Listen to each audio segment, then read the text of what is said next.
அனைவருக்கும் வணக்கம். புது படம் ரிலீஸ் ஆன உடனே போய் பார்த்து எல்லாரும் அவங்களோட ஃபேவரட் ஆக்டர், ஆக்ட்ரஸ், ஆக்டரோட ஃப்ரெண்டு, ஆக்ட்ரஸோட ஃப்ரெண்டு, ஆக்டர்ஸ் ஃபேமிலி அப்படின்னு எல்லாம் நோட்டீஸ் பண்ணுற நமக்கு பின்னாடி இருக்க சிச்சுவேஷன், ஸ்பெஷல் எஃபெக்ட்ஸ்னு அவ்வளோவா யாரும் பார்க்குறது இல்லைல்ல. அதை பற்றி தான் பேச போகிறேன். Welcome to the mind zone. நான் சௌஜி. ஓகே, டாபிக் உள்ளே போகிறேன். கதையோட ஹீரோயின் என்ட்ரோ சீன். அப்படியே அவங்க நடந்து வரும்போது காற்று பலமாக வீச திடீர்னு ஸ்மோக்கி ஃபோக் எங்கேருந்து வந்துச்சுன்னு பார்த்தா யோசிச்சுட்டே இருந்தேன். Paint, decorate set, lightings, gun powder, flash paper, smoke bomb, அது இதுன்னு எல்லாம் நேச்சுரலாக காட்டியிருப்பாங்க. எவ்வளோ பெரிய விஷயம் இல்லை? இல்லாத ஒன்று உருவாக்கி அதை நமக்கு போட்டு காட்டி பேஷ்னு சொல்கிற அளவுக்கு இருக்குது. இது எல்லாமே கெமிக்கல் எஃபெக்ட்ஸில் வருது. நல்ல கெமிஸ்ட் ஹையர் பண்ணி பார்த்து பண்ணுறாங்க. ஓகே, இன்கேஸ் இந்த கெமிக்கல்ஸ் தப்பாக ரியாக்ட் ஆச்சுன்னா ஆயிருக்கே.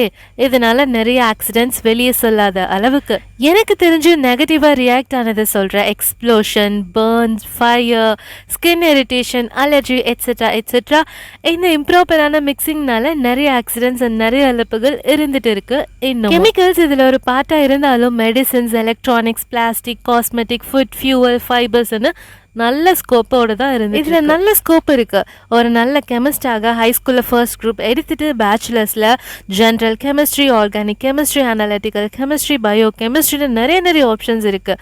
அதுக்கு மேலே மாஸ்டர்ஸ் படிக்கிறதுலாம் தனிப்பட்ட வரும். நான் எது வச்சு ஸ்கோப் இருக்குன்னு சொன்னேன்னு தெரியுமா? கெமிஸ்ட் ஈகோ ஃப்ரெண்ட்லி ப்ராடக்ட்ஸ் தயாரிக்கிறதுல ரொம்ப இம்பார்ட்டன்ட் ரோலை எடுத்துகிட்டு இருக்காங்க.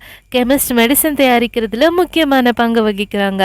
மெட்டீரியல் சயின்ஸ் அண்ட் நானோ டெக்னாலஜின்னு சொல்கிற இண்டஸ்ட்ரியில் நிறைய ரிசர்ச் பண்ணிட்டு இருக்காங்க. Fuel tech, battery, solar energy conversion புதுசாக இறக்கிட்டே தான் இருக்கு. அது மட்டுமா, climate change department, agriculture sector எல்லாமே இவங்க இருக்காங்க. பயாலஜிஸ்ட் கூட கொலாபரேட் பண்ணி நியூ பயோ பேஸ்ட் ப்ராடக்ட்ஸை டெவலப் பண்ணுறாங்க. ஸ்பேஸ்லேயே இவங்க பங்கு இருக்குன்னு மறந்துட வேணாம். ஓகே ஃபைன், கெமிஸ்ட்ரி படித்தா என்ன வேலை தான் கிடைக்கும்னு கேட்டிங்கன்னா நீங்கள் கேட்டாலும் சொல்கிறேன்.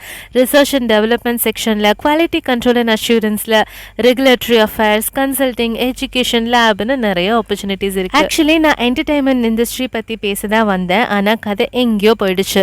பட் இதில் இன்ட்ரெஸ்ட் இருந்தால் எடுத்து படிச்சிட வேண்டியது தானே. இதோட இந்த வீடியோவை நான் முடிச்சுக்கிறேன். தேங்க்யூ ஸோ மச் ஃபார் வாட்சிங் திஸ் வீடியோ அண்ட் மறக்காமல் சப்ஸ்கிரைப் பண்ணிடுங்க. தேங்க்யூ, பாய்.